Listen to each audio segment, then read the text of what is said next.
Hi, everyone. I am Natalie Gawkner, and this is Both Sides of the Aisle. I represent the political middle, the productive middle, and have on the productive right, John Dougal. Hey, great to be with you. And on the productive left, we're all in the problem-solving mode here today, Shireen Gorbani. This is true, and I'm thrilled to be here, and hi to our listeners. Yeah. Oh, do you have a special listener? I want to give a shout-out to Kim, who's someone I know who has said she's an active listener, has followed us for years, and we're glad you care about us, Kim. Thanks for listening. So, John and Shireen, oh my goodness, we are in debate week. We have the gubernatorial debate a little later this week, but we just had the presidential debate. Well, the gubernatorial one, when you listen to the show, will have happened the day before. Yeah, okay, so fair it's enough. Happening. We're recording Wednesday afternoon. It will happen tonight. So we had the presidential debate. Yeah, and Donald Trump and Kamala Harris. And where do you start with this? I'm going to do it this way. I want to know, do you think they're going to do it again? Yeah, that's a good one to go. And I don't think they will. Do you think there'll be a second debate? If I were Donald Trump, I would try my darndest not to have a second debate. And you could make the argument that he needs a rebirth and that he could maybe nail it. But I don't think one happens. How about you? I think Kamala's going to want to have another one. Yeah. And I think Trump's ego is going to want to have another one. Yeah. But he's got to remember why he's there in the debate. And he seemed to have forgotten that significantly last night. Shireen, do you think the moderators of ABC were fair? Yeah, I do. I actually thought. Of course she does, John. Yeah, I thought this was. I mean, it's hard for me to catalog in my brain every time that I've felt like the moderators really failed or really succeeded. But I would say this one was certainly in a more neutral camp for me. I didn't find it to be so egregious. I can think of a couple where they fully lost control. That did not. There were moments of that, but it overall. So they're did not successful in that it doesn't lose control, but. Did they put their finger on the scale? And John, what's pointed to is that they did live fact-checking, and they only fact-checked President Trump. Former President Trump. Yeah, but at the same I've time... seen it much more egregious, but I do think they lean slightly in favor of Kamala. Okay. Well, and then the other, you could also argue that I saw a tweet that said asymmetrical lying deserves asymmetrical fact-checking, and he's not known to speak truth. And so he got hit more. But there were two other stats that were interesting. He got more time. He did, about 5 minutes more. So that's, you want to take more time. And then he also got the last word almost every time. Yeah. Did you know this, John? Do you know this in the debate data? I didn't know that it was every time. I mean, I watched most of the debate, but not all of it. But I did see several times it looked like he got the last word. So people could argue that. A couple of things that stood out for me, and then I'll ask you both to comment. If we were having Thanksgiving dinner, you'd wonder if you would give Trump the keys to drive home. It felt like she walked him like a poodle. She laid traps for him. He walked right into them. She had a strategy. And Shireen, I said to John off air, she is a very bright, articulate woman.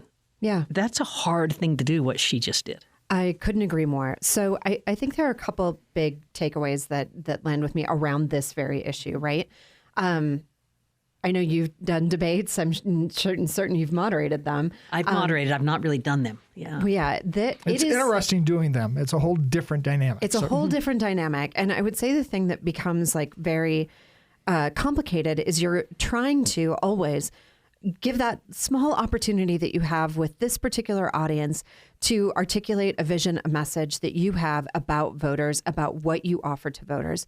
She nailed it. She repeatedly came back to the idea that she is looking to the future. She is concerned about Americans. She has a vision. She has plans, which we can get into that in a minute, because I think the insistence that she has plans when Donald Trump has none is very irritating. He has concepts. He has concepts. If you learn that, John, that was the most. I love it when a concept comes together. One of the most troubling things of the debate was when he did that. Yeah. That answer was poor. You know, that he's been a candidate for 3 consecutive times, that he's been a sitting president, and you're asked what's your health care plan, and you say, I've got concepts. Right. And the simple fact is, typically candidates, regardless of who you are, it's concepts, because you're not quite sure what you can get through Congress and everything else like that. Yeah. So there's a certain element where at least he was honest about the conceptual nature of whatever plans he might kind of sort of have, because most talk about plans and they're not really plans. He failed being the communicator and chief, right? But that chief communicator. But that answer caused a lot of people pause and concern. Well, wait, exactly what you said. You've got so much experience and you don't really have the plan. A plan, right. So plans aside, there is this other component, right, where you're trying to either pull out or bait or bring into the conversation what it is that you want people to understand about your opponent. And I think this was a master class in that. She executed on delivering her message and on, I think, exposing some of the most distressing, absolutely unhinged, deep conspiracy theory, completely online, total like wacko things that Trump believes. And when he is truly shouting responses, especially I think the stuff that he got fact checked on with the claim that people's pets are being eaten, his response is, well, that's what they're saying on TV. I was like, hey, drunk uncle needs to go home. Somebody call a lift. Like, this is not good. She got her footing early, and then the abortion question came, and she was off to the races. I think she botched the first question. The first question was hard.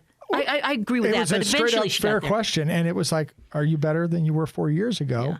And she just pivoted and dodged on that one. And I know John, why, my because point is for a that lot she of got folks, her footing right after that. I agree. Yeah, the next question, she got her footing. To Shireen's point, she executed on her plan. Yes. And her plan, from my perspective, was talk about gauzy optimism about the future, but don't get anchored too detailed in any plan and throw your opponent off base. And she trolled him, and he took it. And also, I think she practiced different eye expressions and facial expressions and hand movements because she knew she was always on camera. Yeah, the split screen worked. And she was doing it in such a way that it was irritating to me, but I think she was executing to her plan. Yeah. And John? Trump had one objective, which was tie the Biden administration to Harris and point out how much better things were under him than her. And he didn't seem to really recognize or remember that he was supposed to do that until his closing statement, which is all of a sudden when he tried to do it, rather than all along the way. Mm-hmm. And he kept getting distracted by other things rather than hammering his point. And he had many good things he could have hammered, but he let her trolling distract him. I would say it's just also difficult for Trump when really, and I will give grace on this, when you are in office at the beginning of COVID, you think about the job loss, you think about the life loss, which we rarely ever talk about anymore, but a lot of people died. You think about the chaos that we were experiencing with the tariffs that ultimately are taxes that they're, I guess, an increase of costs that Americans end up paying.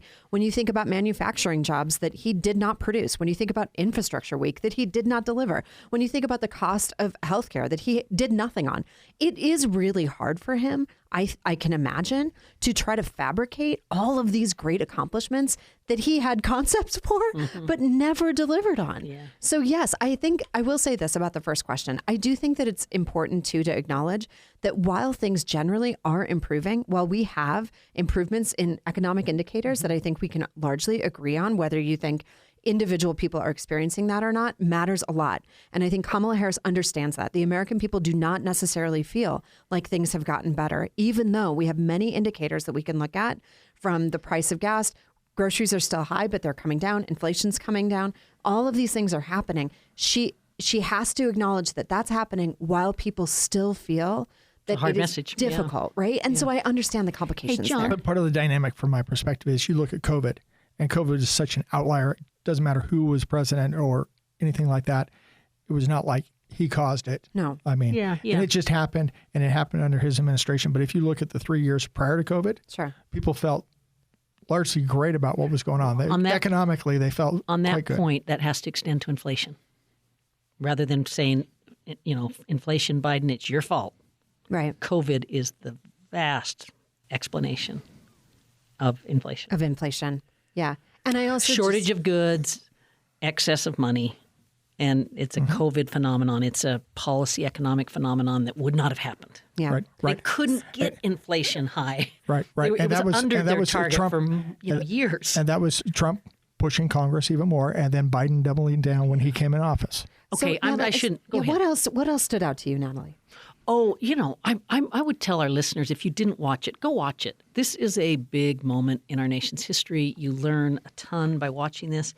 I was disappointed with the fear-mongering in the former president, the immigration bashing, the name-calling.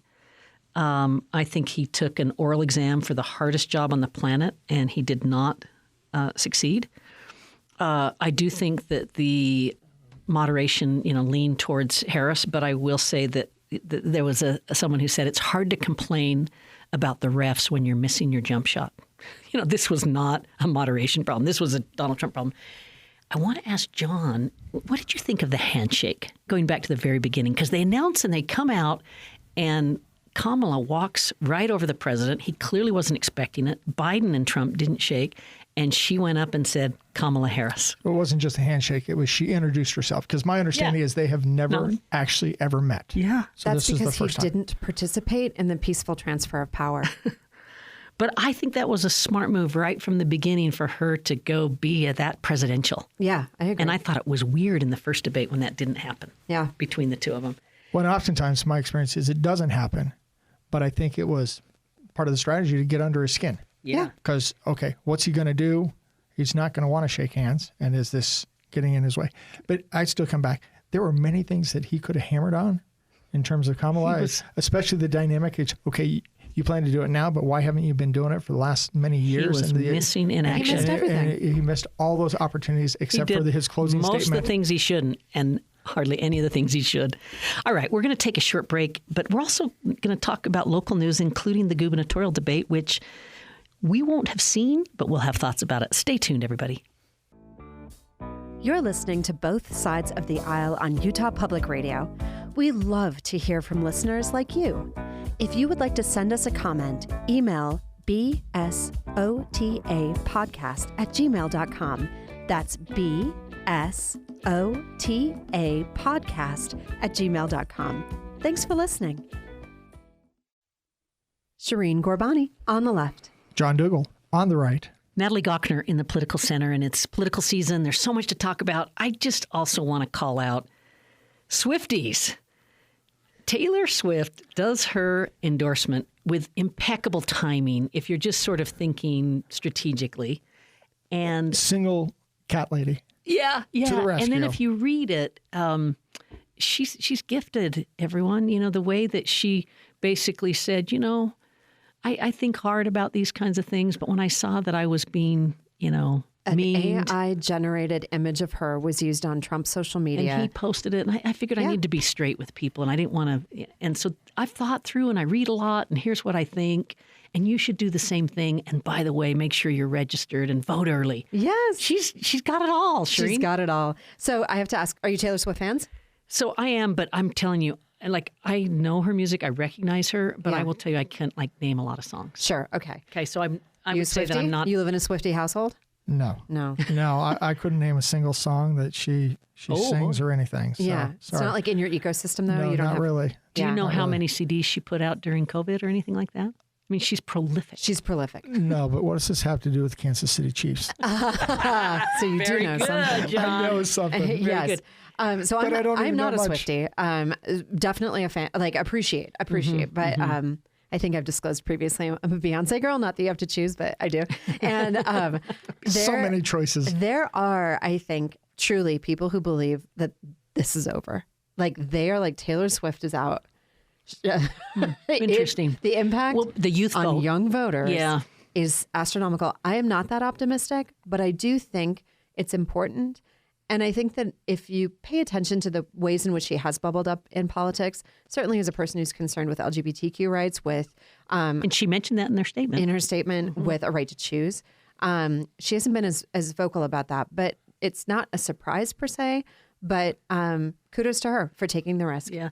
So we I also just want to say I'm 80s rock band Nice. kind Okay, of guy. So okay. there That's you all go. right. That's my That's good. genre. So we also had, the vice president, Kamala, mentioning that she had the endorsement of 200 Republicans who have worked for Bush and Trump. And maybe at the top of that list in some way is Liz Cheney, who's, made her statement of, I'm going to vote for a Democrat for the first time in my life. Yeah.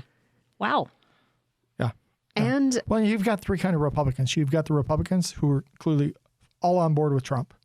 You've got the Republicans who say it's the lesser of two evils, and I'm going to pick Kamala Harris in this one. And then you've got the third part, which is the Republicans who feel like they have no home and no candidate they can vote for. And they'll write in Dick Cheney. I mean, that's Who is or writing also voting for Kamala Harris. Yes, that's crazy. That was the moment where I was nearly on the floor. Yeah. I do not hold Dick Cheney in high esteem. I do believe he's a war criminal, and I was stunned to hear that he is. I mean, I think Liz Cheney has been moving in this direction, obviously. Quite a conservative, but Trump obviously is untenable for her. Finding out that Dick Cheney is also voting for Kamala Harris really had me on the floor. Shireen goes a bridge But farther is it about than I do. Kamala, or is it about how his daughter Liz has been treated over the many years? It is about the fact that Donald Trump is unfit to be the president of this country. That's what it's about. Yeah. Okay, let's talk about the gubernatorial race for just a minute. We obviously have Spencer Cox running for re-election. We have Brian King challenging him from the Democratic Party, and Rob Latham, Libertarian Party, who made the cut in terms of being on the stage for the debate. Yeah, so this week, 3 of them are on the debate stage. Jason Perry with the Hinckley Institute of Politics, University of Utah, moderating that debate. What's a question you'd like him to ask, Shireen? Oh, wow. So, I would say I am consistently interested in conversations about housing and the cost of housing. And I'm guessing this will be in the mix anyway. But I would just invite people to listen to the responses. When you think about who you want your elected leaders thinking about when they're trying to untangle these problems, I hope you think it's you. Like that you're imagining that they're thinking about that first-time home buyer family, or people who would aspire to break into what is really a critical piece of building wealth in this country.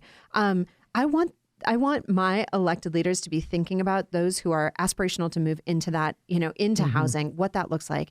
To hear recently some of our current leaders talk about starter homes being $400,000 in this state, and speaking about that in a way that it seemed to me like they were proud of that, felt really out of touch with what actual working families who are trying to break into housing experience. Yeah. So I would just invite people to hear, when you hear these responses and answers, do you feel like you can see yourself in it? Yeah, and I'll remind people, this will have aired by the time you hear us. Yeah. But keep in mind, these days you can stream these things after the fact and watch these. And we encourage all of our listeners to watch these debates. This is the marketplace of ideas. This is the place where you get to see them represent their views. Yep. John, what question do you want to see asked, or what would you highlight if you were moderating this? The question I'd like him to ask is something along the lines of, we talk a lot about freedom and liberty in Utah. And we express this concern. We don't want to become like California. And yet when you look at a lot of the policies that are being promulgated today, the invasive nature of government, the explosive budget, what are you going to do to constrain that, to give more freedom and liberty to Utahns? Yeah, interesting.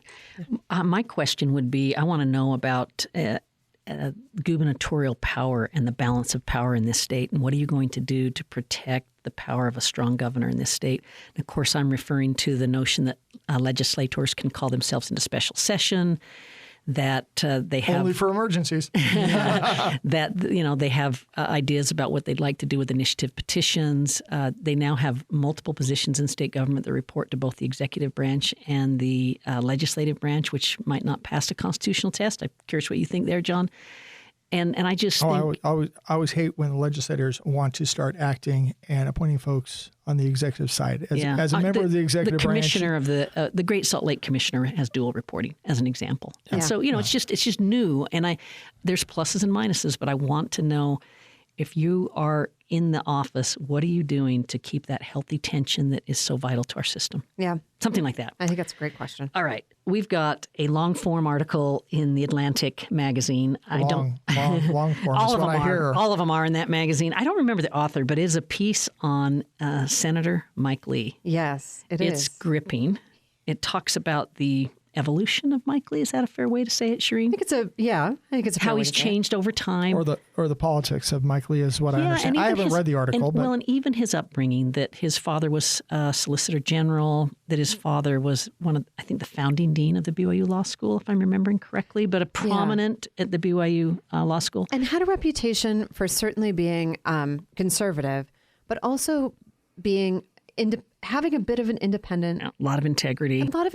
Impeccable reputation. I love this story because when I was a student, I introduced him on campus at a coffee and politics event.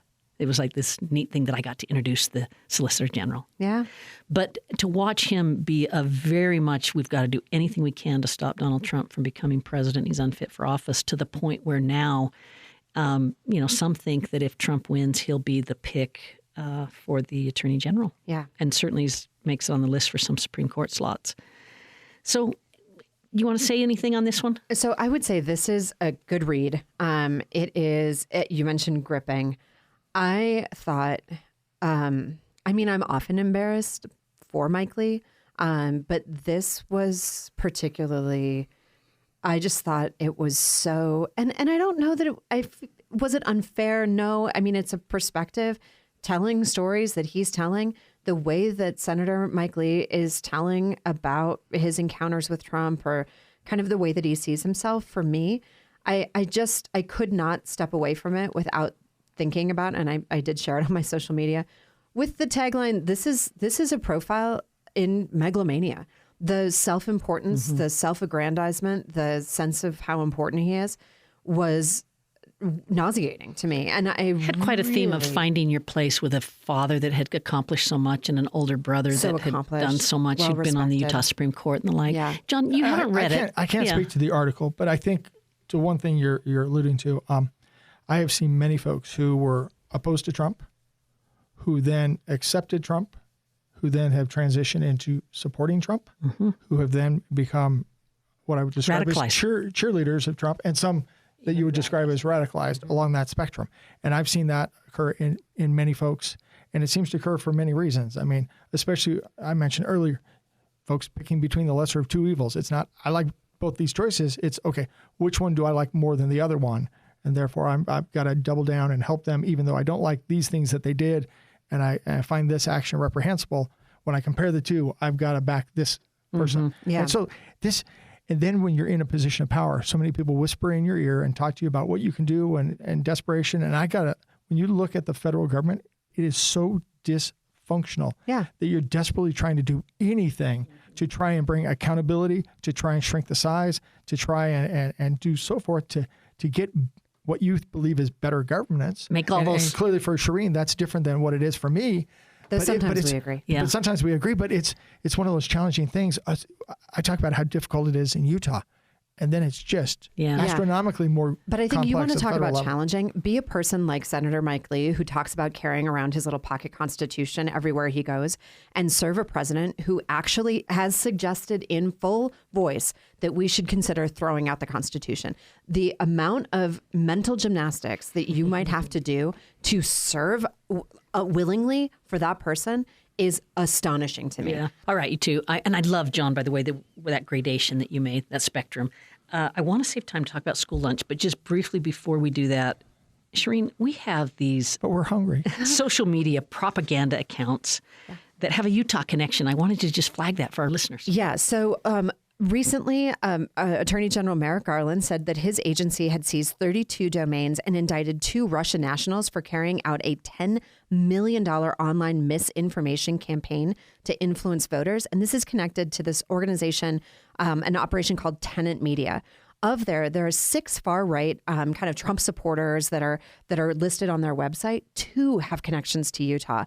One is Taylor Hansen, who has been a surrogate for Phil Lyman, has been kind of whipping up activity online and I believe in person.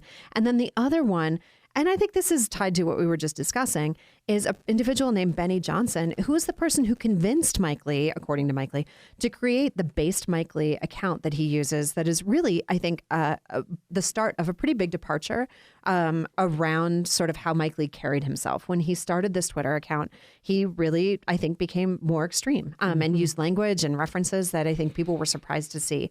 So that both of these individuals have been touched by an organization that has been specifically tied to Russian misinformation by our Attorney General is concerning. Yeah. Well, something to watch for. All right. So do they know they're tools of Russians, or are they just dupes that are pursuing something and they don't know that they're... Sometimes it can be one and the same. Yeah. Okay. We got to feed the children.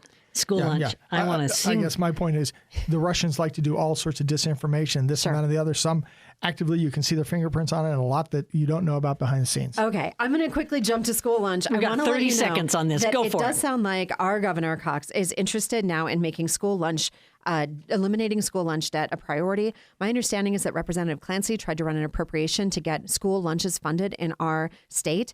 This is a really good thing to do for many reasons, but we've talked about Minnesota, which I think is doing great things. One of the things that they saw was a massive decline in absenteeism when kids knew they were going to get lunch and breakfast at school. This is good policy, helps keep kids in classrooms. Good for you, Governor Cox, and good for you, Representative Tyler Clancy. Your last word on it. This doesn't stop at lunch. It's going to move to breakfast. It's going to move to summer meals, all sorts of other things like that. This is not the role of, if you will, the state or federal government. We've got disagreement at the end. Hey, everybody, thanks so much for listening. This is Both Sides of the Aisle with Shireen Garbani, John Dougal, programs produced by Anthony Scoma, and I'm Natalie Gochner. Thanks for listening.